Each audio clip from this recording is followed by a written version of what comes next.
Hello students, आप लोगों को फिर से स्वागत है एलिमेंट्स एजुकेशन के एक न्यू से वीडियो में। तो जैसे कि आप लोग जानते ही हैं कि अभी हमारा चल रहा है क्लास 9 का सरफेस एरिया एंड वॉल्यूम वाला चैप्टर, जिसमें कि हम लोगों ने ऑलरेडी एक्सरसाइज 11.4 के नंबर 2 तक हम लोग कंप्लीट कर चुके हैं। और इसके पिछले सारे एक्सरसाइजेस भी हम इसके पिछले क्लासेस में खत्म कर चुके हैं। ओके, तो अगर आप लोगों ने उन सारे क्लासेस को अटेंड नहीं किया तो जरूर से अटेंड कर लीजिए, क्योंकि तभी जाके आपको ये पूरा का पूरा चैप्टर डाउट क्लियर हो जाएगा।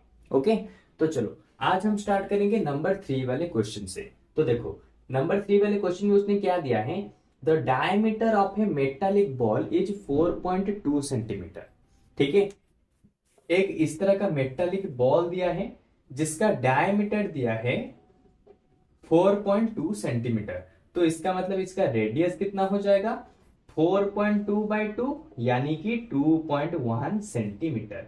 या फिर मैं रेडियस को मैं बार बार कह चुका हूं, कभी भी रेडियस वगैरह को डेसिमल में मत रखो, फ्रैक्शन में कन्वर्ट कर दो। तो ये हो जाएगा 21/10 सेंटीमीटर, ताकि तुम्हें कैलकुलेशन करने में आसानी होगी। ओके, फिर इसने पूछा है what is the mass of the ball. तो बॉल का मास क्या होगा अगर उसका डेंसिटी दिया है of the metal ball, density of the metal ball 8.9 ग्राम पर सेंटीमीटर क्यूब, यानी कि उसका डेंसिटी उसने दिया है 1 सेंटीमीटर क्यूब का होगा 8.9 ग्राम। ओके, तो हमें यहाँ पे क्या करना है, तुम गौर से देख पा रहे होगे यहाँ पे सेंटीमीटर क्यूब दिया है, यानी कि एक तरह से ये वॉल्यूम दिया है। तो अगर एक वॉल्यूम के लिए यानी कि 1 सेंटीमीटर क्यूब वॉल्यूम के लिए 8.9 ग्राम होगा, तो इसका जो वॉल्यूम हम निकालेंगे अभी, उस वॉल्यूम के लिए कितना ग्राम होगा हमें ये फाइंड आउट करना है। ओके, मुझे पता है अभी भी तुम्हें थोड़ा सा डाउट रह रहा होगा, फिर भी मैं तुम्हें अभी स्टार्टिंग करा देता हूं, उसके बाद तुम्हें एंड में तुम्हें पता चलेगा तुम्हें आखिर यहाँ पे करना क्या था। ओके, तो सबसे पहले तुम्हें यहाँ पे क्या फाइंड आउट करना है, इसने कहा है what is the mass of the ball. ठीक है, तो मास कैसे निकालेंगे, इस डेंसिटी यहाँ पे उसने दिया है इसकी मदद से, लेकिन उससे पहले हमें इसके वॉल्यूम को निकालना पड़ेगा। तो इसका वॉल्यूम कैसे निकलेगा बताओ, वॉल्यूम का फॉर्मूला है 4/3 पाई आर क्यूब। तो ये हो गया 4/3 इंटू पाई का वैल्यू हो जाएगा 22/7, आर क्यूब यानी कि रेडियस का क्यूब हो जाएगा 21/10 इंटू 21/10 इंटू 21/10। ओके, अच्छा देखो, 7 3 21, ऊपर एक 21 कैंसल। ठीक है, अच्छा अब तुम्हें लग रहा होगा कि 4 से 10 को कैंसिल कर देंगे, 22 से 10 कैंसिल हो जाएगा, यानी कि यहाँ पे 2 यहाँ पे 10 कैंसिल हो जाएगा। लेकिन मैं बार बार बता चुका हूं कि अगर डिनोमिनेटर में बस 10 100 1000 इस तरह के नंबर आ रहे हैं, उनको कभी भी कैंसिल मत करो। उससे क्या होगा, हमें डिवीजन करने में आसानी होगी।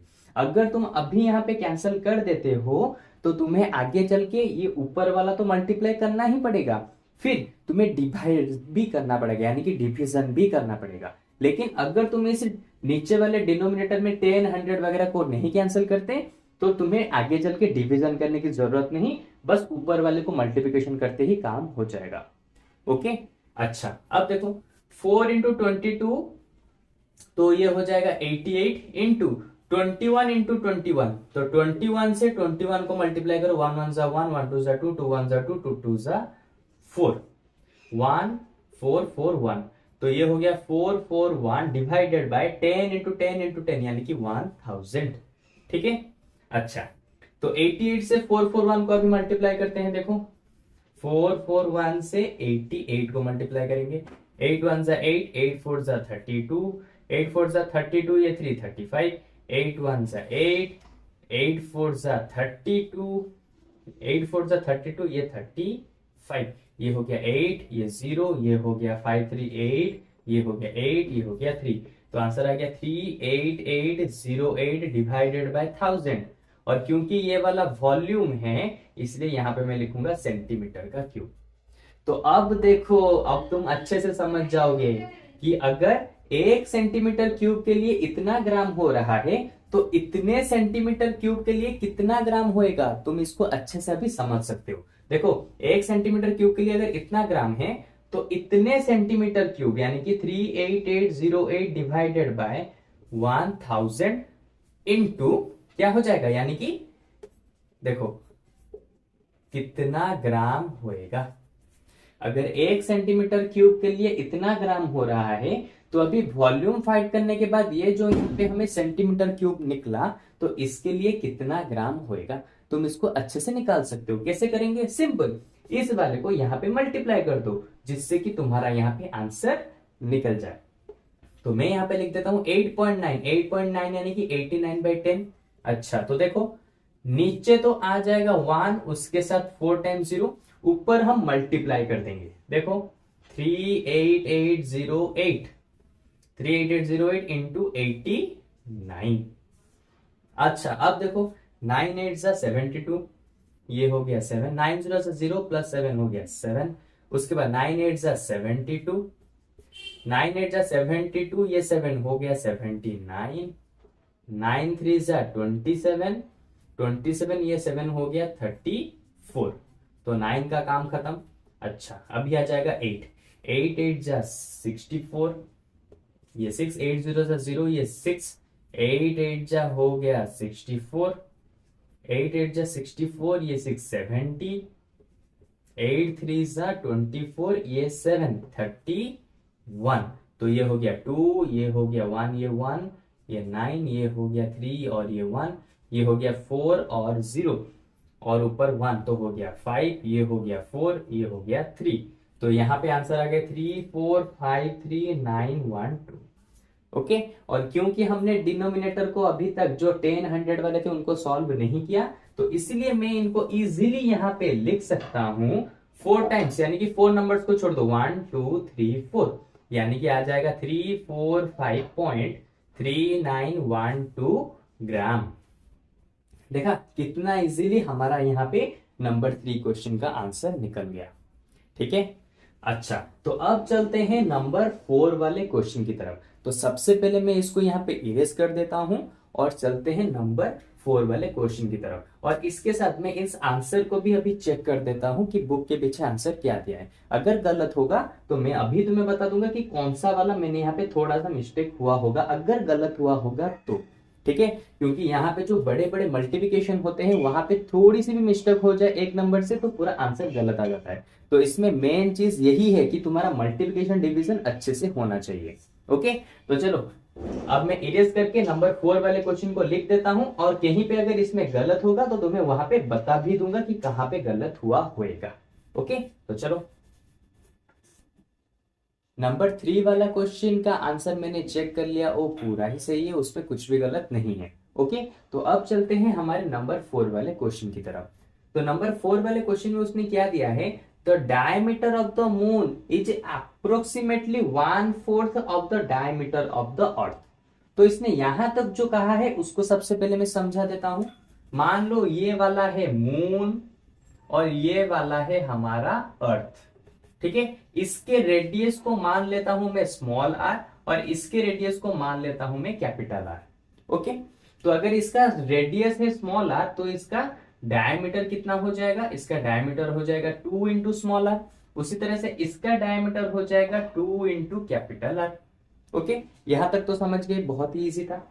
अच्छा, यहां पे इसने कहा है मून का जो डायमीटर है, मून का जो यहाँ पे डायमीटर है ये इक्वल होगा किसके साथ, 1/4 यानी कि 1/4 इंटू किसके साथ, अर्थ के डायमीटर के साथ। यानी कि मून का जो डायमीटर होगा वो किसके साथ इक्वल होगा, जब हम अर्थ के डायमीटर के साथ 1/4 को मल्टीप्लाई करेंगे तब जाके ये दोनों इक्वल होंगे। ओके, तो देखो मून का डायमीटर कितना दिया है 2r, ये रहा 1/4 इंटू अर्थ का डायमीटर कितना है यहाँ पे 2 कैपिटल आर। तो 2 से ये 4 कैंसिल हो गया 2, यहाँ पे आ गया 2r, 2 इंटू ये हो जाएगा 1 इंटू आर यानी कि कैपिटल आर, नीचे आ जाएगा 2। बस अभी इसको सॉल्व ही करना है। इसके बाद देखो 2 यहाँ पे है, इसको हम यहाँ पे ले आते हैं तो 2 इंटू 2 हो जाएगा 4r। ठीक है, या फिर एक काम करते हैं, मैं इस 2 को नीचे ले आता हूं यहाँ पे, तो 2 डिवाइड में है यहाँ पे आके मल्टीप्लाई हो जाएगा, और ये वाला ऊपर मल्टीप्लाई में है यहाँ पे नीचे आके डिवाइड हो गया, और ऊपर यहाँ पे बचा 1, और ये यहाँ पे 2 मल्टीप्लाई में था नीचे आएगा डिवाइड हो जाएगा, तो 2 इंटू 2 हो जाएगा 4। तो देखो small r by capital R का वैल्यू निकला है 1/4। इसको हम यहाँ पे रखते हैं क्योंकि इसकी हमें आगे जरूरत पड़ेगी। ओके, अच्छा, यहां तक जो उसने दिया था उसको हमने सॉल्व करके ये वाला डाटा हमने यहाँ पे निकाल दिया। तो अभी इसने पूछा है what fraction of the volume of the earth is the volume of the moon, यानी कि मून के हम कितना, यानी कि अर्थ का जो वॉल्यूम होगा उसका कितना फ्रैक्शन मून के साथ इक्वल होगा। अच्छे से क्वेश्चन को समझो। बहुत बच्चे क्या करते हैं, वॉल्यूम ऑफ द अर्थ ऊपर रख देते हैं और नीचे रख देते हैं वॉल्यूम ऑफ द मून, लेकिन ये पूरा ही गलत है। वॉल्यूम उसने कहा है अर्थ का कितना फ्रैक्शन वॉल्यूम ऑफ मून के साथ इक्वल होगा, यानी कि वॉल्यूम ऑफ अर्थ का कितना फ्रैक्शन वॉल्यूम ऑफ मून के साथ यहाँ पे इक्वल होगा। तो इसीलिए ऊपर रहेगा वॉल्यूम ऑफ मून और नीचे रहेगा वॉल्यूम ऑफ अर्थ। ओके, अच्छा, तो अब देखो वॉल्यूम ऑफ मून कैसे निकलता है, यानी कि 4/3 पाई आर क्यूब, और वॉल्यूम ऑफ अर्थ कैसे निकलेगा 4/3 पाई कैपिटल आर का क्यूब, क्योंकि मून के लिए हमने स्मॉल आर को लिया था और अर्थ के लिए हमने कैपिटल आर को लिया था। तो 4/3 पाई और 4/3 पाई कैंसिल, यहां पे बचा small r by capital R का क्यूब। तो यहां पे मैं क्या करता हूं, स्मॉल आर और कैपिटल आर को रखता हूं और इस क्यूब को होल क्यूब कर देता हूं। ठीक है, दोनों में से कॉमन ले आता हूं। अच्छा, तो अब देखो small r by capital R already दिया है, उसने कितना दिया है 1/4, यानी कि हमने अभी निकाला था। तो पुट करो यहाँ पे 1/4 का क्यूब, तो यहां पे आ गया 1/4 का क्यूब हो जाएगा 64। तो देखो उसने जो दिया था हमने यहां पे इसे निकाल के बता दिया, यानी कि जब हम वॉल्यूम ऑफ अर्थ को 1/64 से मल्टीप्लाई करेंगे तब जाके वो इक्वल होगा वॉल्यूम ऑफ मून के साथ। जो उसने पूछा था हमने उसको निकाल के बता दिया। तुम्हें बस यहाँ पे मेन चीज इसको ध्यान रखना है कि उसने पूछा है अर्थ का वॉल्यूम के साथ कितना मल्टीप्लाई करना है, तो इसीलिए वॉल्यूम ऑफ अर्थ नीचे रहेगा और वॉल्यूम ऑफ मून ऊपर रहेगा। ओके, अच्छा, तो अब देखो इस तरह से नंबर 4 वाला क्वेश्चन हमारे आज की क्लास में खत्म हो चुका है। 3, 4 आज की क्लास में हम लोगों ने खत्म कर लिया, और इसके बाकी के जो नंबर है इसी तरह से हम 2-3 नंबर करके हमारे आने वाले क्लासेस में खत्म करते रहेंगे, और ये वाला एक्सरसाइज अगले 2 क्लासेस में खत्म हो जाएगा। मैं एक ही क्लासेस में सभी नंबर्स को नहीं करा रहा हूं, और इसका रीजन भी आपको बहुत बार बता चुका हूं, क्योंकि अगर मैं कम नंबर्स को कराता हूं तो आपके बहुत से ज्यादातर डाउट्स को क्लियर करा पाऊंगा, और एक एक क्वेश्चन को मैं बहुत अच्छे से समझा पाऊंगा। अगर मैं एक ही क्लास में सभी क्वेश्चन को कराने लगा तो मेरे ऊपर प्रेशर रहेगा कि मैं कैसे शॉर्ट में वीडियो बनाऊं, शॉर्ट में अपलोड करूं, और जिसकी वजह से मैं तुम्हारे लगभग कुछ डाउट्स को क्लियर भी ना कर पाऊं। इसलिए हम छोटे छोटे क्लासेस करेंगे और इसी तरह के 1-2 नंबर्स को कंप्लीट करते करते पूरे के पूरे एक्सरसाइज को खत्म कर देंगे, जिस तरह से हमने इसके पिछले वाले एक्सरसाइज को खत्म किया था। ओके, तो चलो आज की क्लास में बस इतना ही। अब हम लोग मिलते हैं कल के वाले क्लास में, और ये पूरा का पूरा एक्सरसाइज हम लोग ट्राई करेंगे नेक्स्ट क्लासेस में खत्म करने की। ओके, तो चलो बाय बाय।